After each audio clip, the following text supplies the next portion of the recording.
তিন দফা সময় বাড়ানোর পর আজ ব্যক্তি শ্রেণীর করদাতাদের বার্ষিক আয়কর বিবরণী বা রিটার্ন জমার সময়সীমা শেষ হচ্ছে।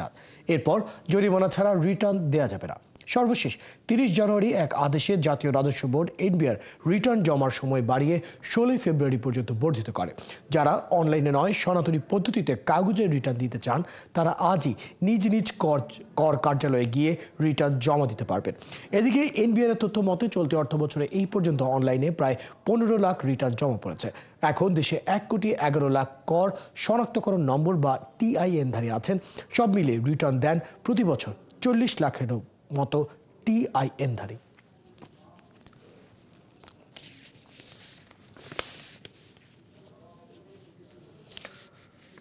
তুলা একমাত্র ফসল যার উৎপাদনের শুরু থেকে শেষ পর্যন্ত এক দামেই বিক্রি করতে পারেন কৃষকরা।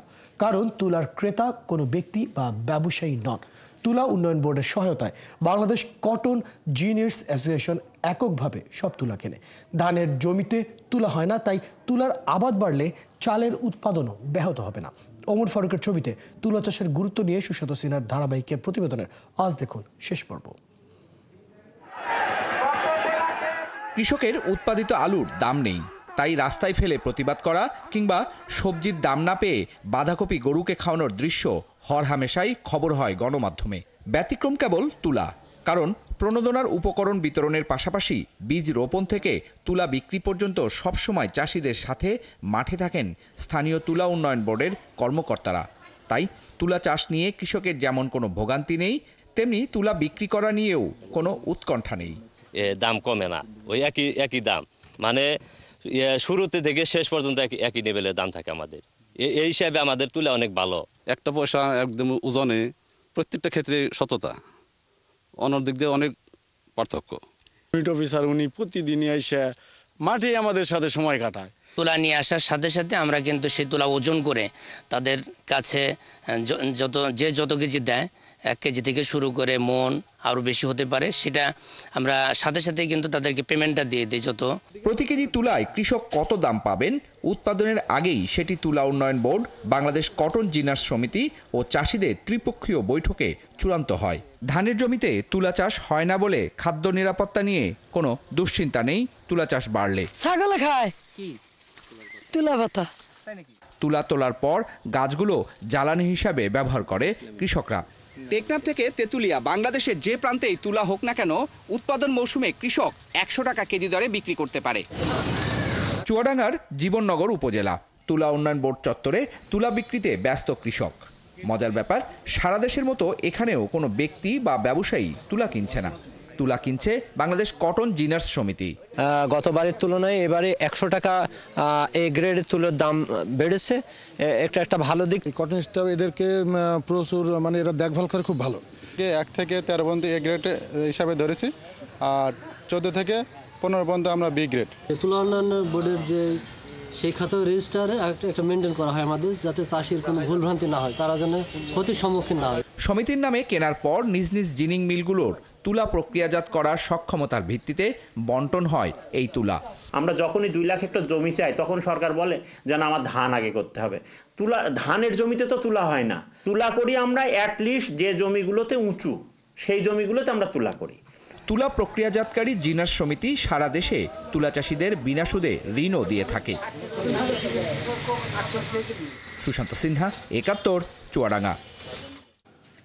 বীজ সংকটের কারণে খাগড়াছড়ির মাশরুম চাষ ব্যাহত হচ্ছে।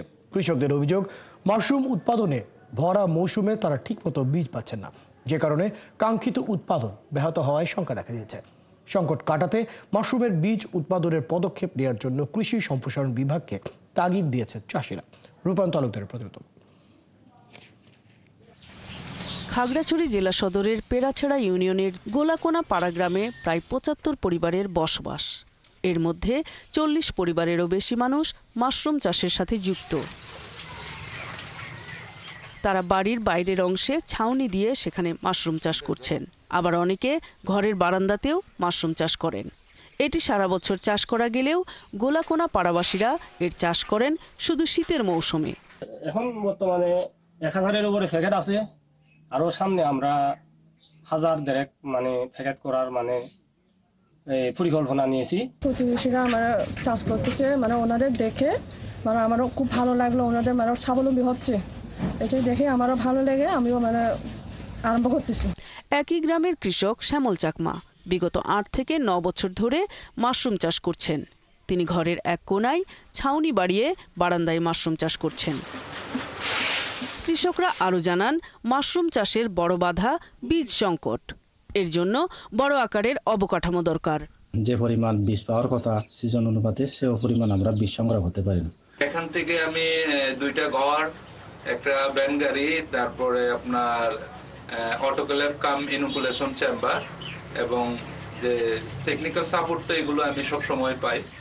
এ নিয়ে কৃষি কর্মকর্তা জানান, মাশরুম বীজের যে পরিমাণ চাহিদা আছে সেই পরিমাণ বীজ উৎপাদন খাগড়াছড়িতে হচ্ছে না। প্রতিটা ইউনিয়নে একজন করে না করে আমাদের মিনিমাম 10 জন আমাদের উদ্যোক্তা সৃষ্টি করতে হবে। সেক্ষেত্রে আমাদের বীজের যে অপ্রতুলতা এটা অবশ্যই দূর হবে বলে আমি মনে করি। পাহাড়ে খাদ্য হিসাবে মাশরুমের চাহিদা বেশি থাকায় চাষির সংখ্যাও বাড়ছে। নূর তাজমিন নীর, ৭১। মোবাইল ব্যাংকিং সেবা প্রতিষ্ঠান নগদে প্রশাসক নিয়োগ বৈধ, সেই সাথে প্রশাসক নিয়োগ অবৈধ নয় কেন এই মর্মে করা রুল খারিজ করে দেন হাইকোর্ট। রোববার বিচারপতি ফারাহ মাহমুদ ও বিচারপতি দেবাশিস রায় চৌধুরীর হাইকোর্ট বেঞ্চ এই আদেশ দেন। আদালতে রিটের পক্ষে ছিলেন জ্যেষ্ঠ আইনজীবী নওশাদ জামির এবং মোস্তাফিজুর রহমান।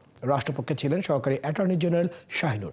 এর আগে গত 21 আগস্ট বাংলাদেশ ব্যাংকের পরিচালক মোহাম্মদ বদিউজ্জামান দিদারকে নগদের প্রশাসক হিসেবে নিয়োগ ও একই সাথে আরও 6 জনকে প্রশাসকের সহযোগী হিসেবেও নিয়োগ দেয় বাংলাদেশ ব্যাংক।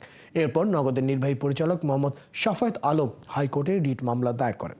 17 সেপ্টেম্বর রিটের প্রাথমিক শুনানি দিয়ে রুল জারি করে হাইকোর্ট।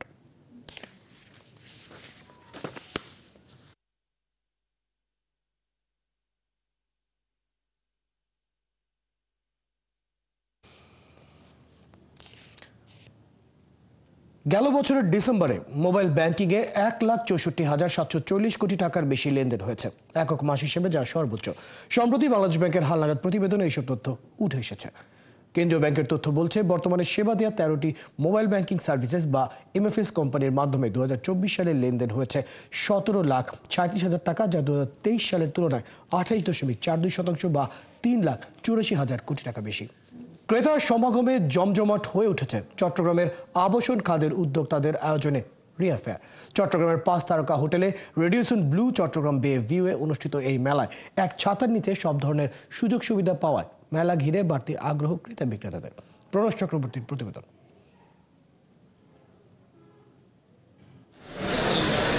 স্বপ্নের আবাসন কিনতে কেউ ঘুরে ঘুরে দেখছেন স্টল, নিজের সাধ্য ও বাজেটের মধ্যে মিললে করছেন দরদাম।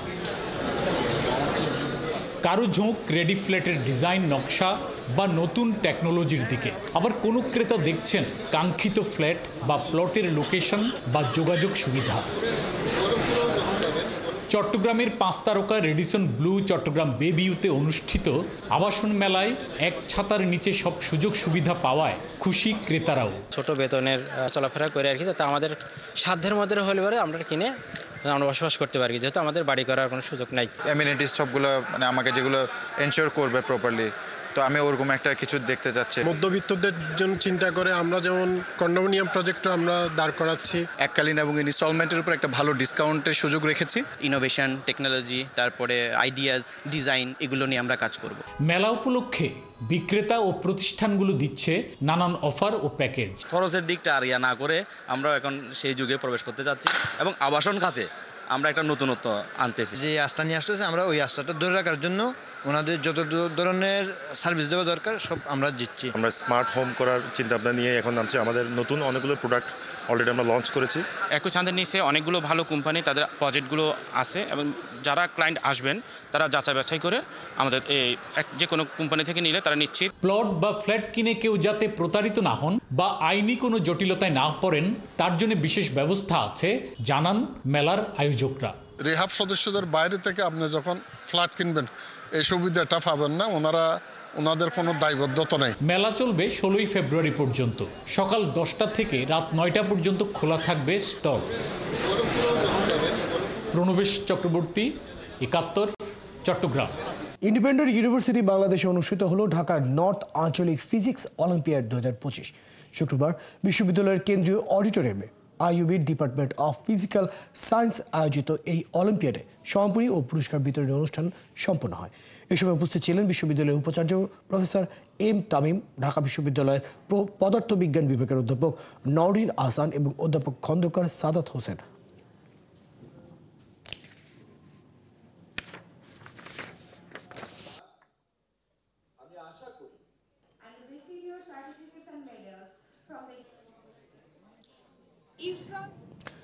$60 বিলিয়ন চুক্তি বাতিল হয়েছে হোন্ডা ও নিশান।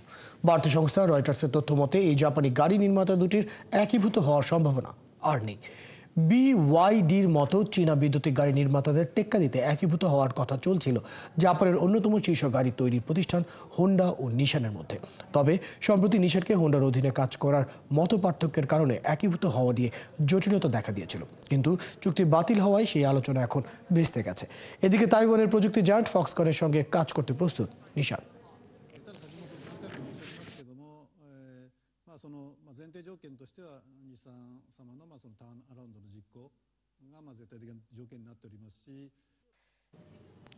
মার্কিন প্রেসিডেন্ট ডোনাল্ড ট্রাম্প সমস্ত ইস্পাত আমদানিতে শুল্ক আরোপ করেছেন। আগামী 12 মার্চ থেকে কার্যকর এই শুল্কের কারণে ইউকের ইস্পাত শিল্পকে হুমকির মধ্যে ফেলতে পারে।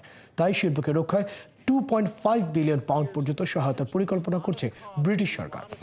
রোববার বিবিসি জানিয়েছে দেশটির সরকার ইস্পাত শিল্পকে দীর্ঘমেয়াদী ভবিষ্যৎ সুরক্ষা রাখার জন্য পরিকল্পনার ঘোষণা দিয়েছে, কারণ সম্ভাব্য শুল্কের প্রভাবে এই শিল্প যেন উৎপাদন খরচ কমিয়ে আনতে এবং অবকাঠামো প্রকল্পে দেশীয় ইস্পাত ব্যবহারকে উৎসাহিত করতে পারে। দেশটির ব্যবসায়িক সচিব জনাথন রেনল্ডস শিল্পের দীর্ঘমেয়াদী সমস্যাগুলি দেখার জন্য সরকারের ইস্পাত পরিকল্পনার উপর একটি পরামর্শ শুরু করেছেন।